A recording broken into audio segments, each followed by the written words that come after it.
Hey, my name is Steve and I recently purchased the NiteRider Lumina 900 bike headlight, and I've made one video about this particular product, but I also did some night tests and I wanted to share those results with you right now.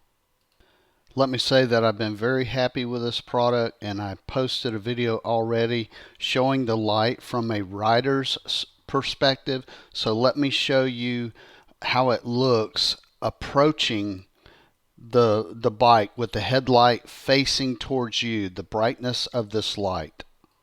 So here is the light from about 50 feet away. This is at its lowest setting. Here is the light at its medium setting. Here is the light at its brightest setting. Alright, let's run through these settings one more time.